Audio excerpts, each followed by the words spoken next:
Chega mais, eu sou o Fórmula Grum e nós seguimos mapeando todos os brasileiros que estão competindo mundo afora no automobilismo internacional. E hoje o papo é rumo à Fórmula 1, ou melhor, às portas da Fórmula 1. Sérgio Sete Câmara. E aí, rapaz, tá terceiro ano de Fórmula 2, competindo ali já de olho na principal categoria do automobilismo. Já é hora de mostrar resultado, né? Eu andei o primeiro ano com a MP, que é uma equipe pequena. Ano passado eu tive a oportunidade de andar com a Carlin, que é uma equipe de ponta. Agora tendo outra chance com outra equipe de ponta, mas cada vez mais preparado, mais maduro e experiente. Então é uma oportunidade boa atrás de outra e tem que aproveitar.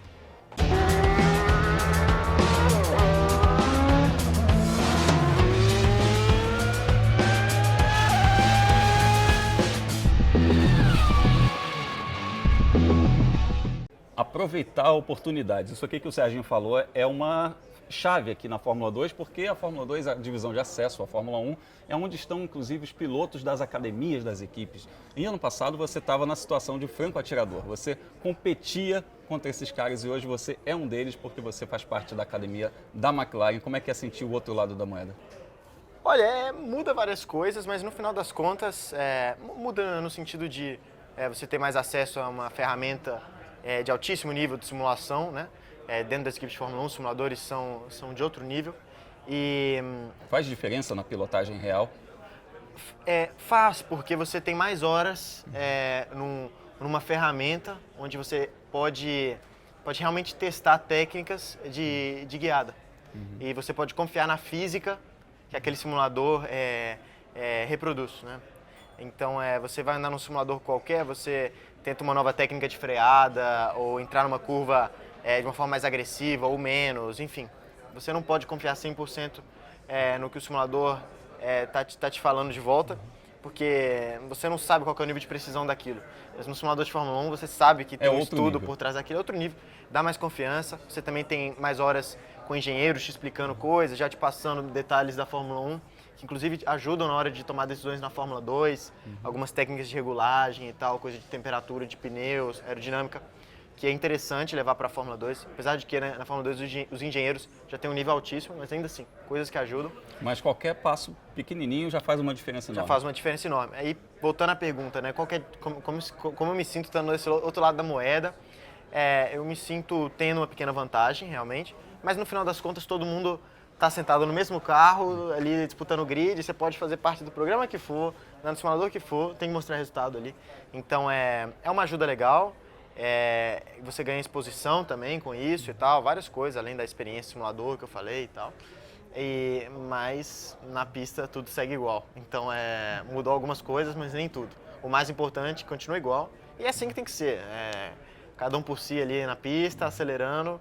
Como você mencionou agora há pouco, você está no terceiro ano de Fórmula 2, mas você já me contou, inclusive, que você considera que chegou muito novo na categoria, que chegou muito verde na categoria, e que esse segundo ano que você fez, que você considera um ano assim que realmente você estava pronto para lidar com aqueles carros. Então essa terceira temporada é uma temporada decisiva, uma temporada que é considerada por um piloto, assim, aquela vencer ou vencer.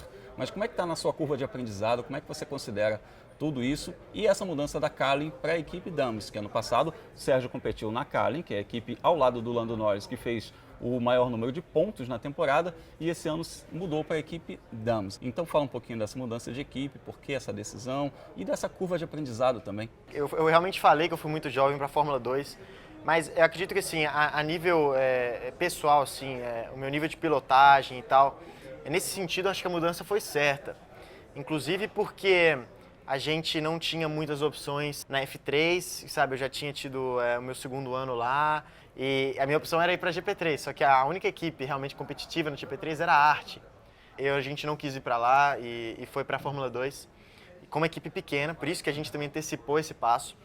Foi muito bom para mim porque eu consegui mostrar meu potencial na segunda metade, apareceu uma super oportunidade que foi andar ao lado do Lando na Carlin ano passado, oportunidade de ouro, que abriu várias portas. Então, nesse sentido, foi bom.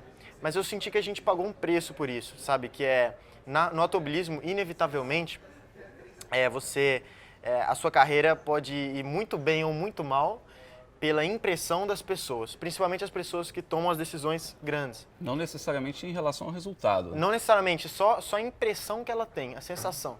Por isso que a gente fala às vezes que tem pilotos que estão superestimados ou subestimados.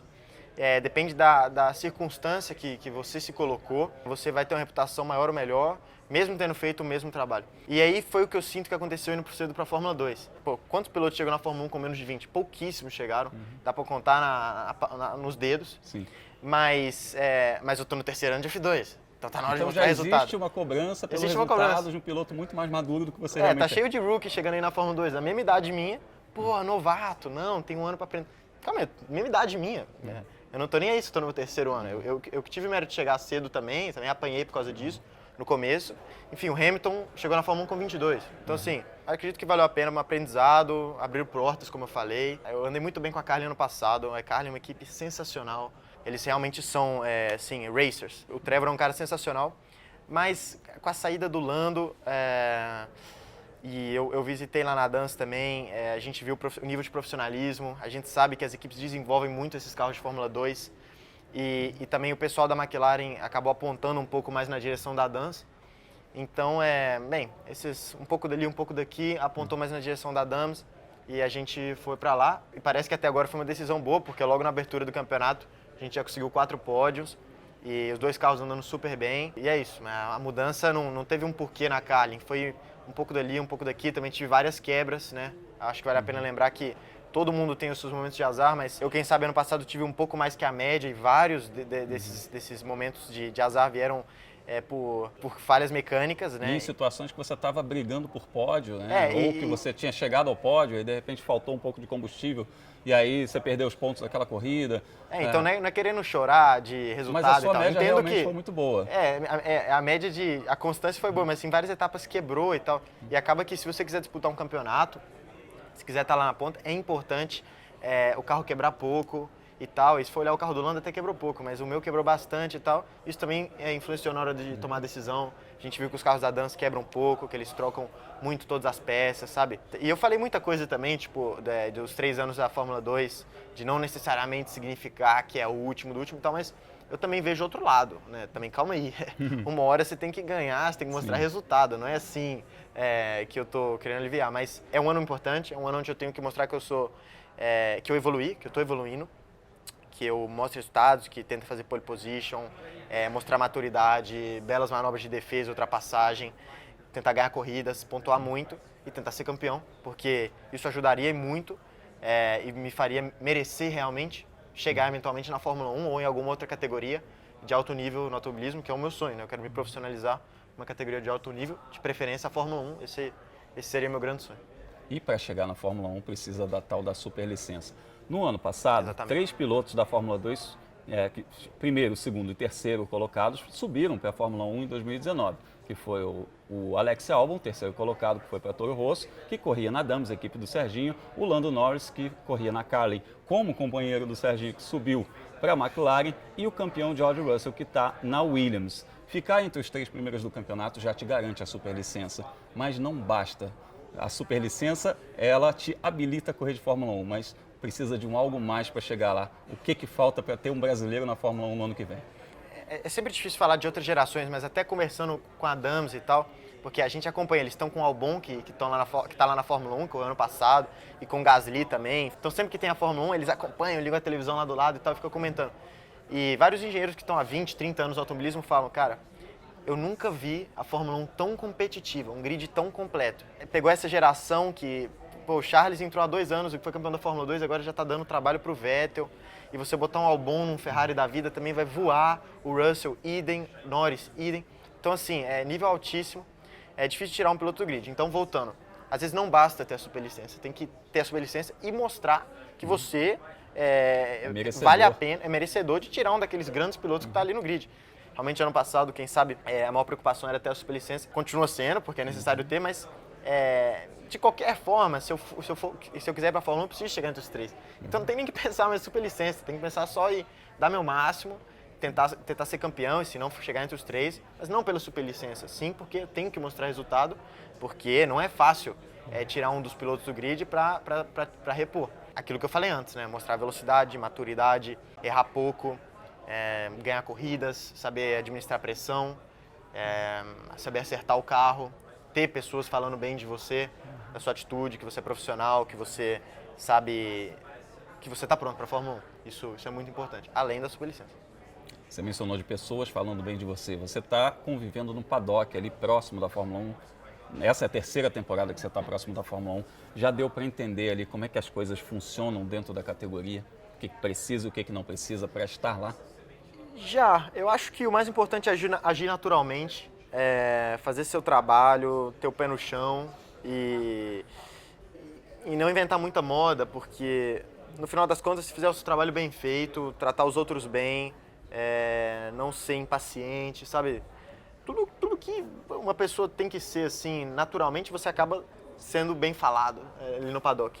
E isso é importantíssimo sim, porque a última coisa que uma equipe de Fórmula 1 quer é um cara que, apesar de rápido, apesar de que acelera e tal, mas é um cara que não tenha um trato legal com a equipe, porque é importante, o piloto de Fórmula 1, ele tem que saber conquistar as pessoas, a equipe tem que... É uma equipe, entendeu? Não é só o piloto no carro, tem, às vezes, no caso da Mercedes, 1.500 pessoas, mas várias outras equipes, números altíssimos de pessoas também trabalhando. Então, se o piloto não estiver ajudando a motivar aquela galera, também tem uma relação boa com o companheiro de equipe e tal, não adianta. Tem muito piloto rápido, mas tem pouco piloto completo. Tem que entender que ele é a ponta do iceberg, né? Exatamente, tem que saber fazer tudo. Desde o trato com as pessoas, até acertar um carro, até saber fazer uma volta de qualifying, ser constante nas corridas, tudo. Porque todos os pilotos na Fórmula hoje em dia têm esse perfil, então tem que ser assim ou até melhor. E por fim, eu faço uma pergunta que eu fiz também para o Caio Collet a respeito da pressão. É óbvio que o público quer saber, né? Quando a gente vai ter um brasileiro de novo, o público fica ansioso por ter um representante novamente. Você sente esse tipo de pressão? Isso te afeta de alguma maneira? Não, isso me afeta de uma forma positiva, porque é um incentivo a mais, é sempre uma lembrança que tem que estar acelerando para chegar lá, que está faltando alguém no seu país, dá aquela vontade de ser o próximo cara. Vira motivação? Vira motivação. E a pressão, ela tá lá desde sempre, desde o kart. Eu lembro, cada temporada no kart, se não andasse bem, provavelmente não ia ter outra e tal. Então, só vai redimensionando, mas a gente vai, sabe, o tamanho da pressão para mim no kart, quando eu largava pra uma corrida, sei lá, lá em Minas, acaba sendo a mesma que eu tenho agora, porque aquilo, naquela época, para mim, era a coisa mais importante do mundo. Da mesma forma como o que eu faço agora Quem sabe eu vejo até com um pouco mais de perspectiva agora e vejo, calma aí, já passei por muita coisa, essa corrida não é o fim do mundo e tal. Então a gente está acostumado a lidar com a pressão desde sempre e tem que aprender a conviver com ela, cara. Não pode deixar um momento específico deixar a pressão enorme, porque ninguém aguenta trabalhar bem sob uma pressão grande. Dentro de um time como a McLaren, por exemplo, deve haver algum tipo de pressão. Você, um piloto de testes e desenvolvimento, esse é o nome que o Sérgio Sete Câmara está carregando nesse momento, além de ser piloto de Fórmula 2, esse é o cargo, piloto de testes e desenvolvimento. Um piloto de corrida, que é o que eu sou, ele sempre quer ganhar, sempre quer ser o melhor e tal, mas quando você está na função de piloto de teste, você precisa às vezes já abrir um pouco a mão disso. Tem que saber depois virar de novo a fichinha para a Fórmula 2, porque lá tem que ganhar, tem que ser egoísta. Os pilotos de teste ele não pode ser egoísta, ele tem que pensar o que os outros pilotos vão querer, os pilotos de corrida, é o Lando e o Carlos. Não sou eu que estou correndo com o carro. Então entender isso também, a equipe gosta disso. Se deixar o carro vazio lá, você senta e anda. Né? Claro, eu já vou com o meu capacete para todo lugar já. Maravilha. Então, Serginho, sorte e sucesso aí nessa temporada da Fórmula 2, a gente vai ficar de olho. E quando voltar ao Brasil, a gente conversa mais uma vez. Fica ligado aí, você curte Fórmula 2, curte Fórmula 1, Fórmula 3, todas as categorias do automobilismo internacional, para conferir os brasileiros que estão competindo mundo afora. Serginho, sucesso. Valeu, Bruno. Sempre um prazer falar com você. Muito obrigado. Maravilha. Então, inscreva-se no canal, deixe seu like e fique ligado para a gente mostrar os brasileiros que competem mundo afora. Valeu, galera.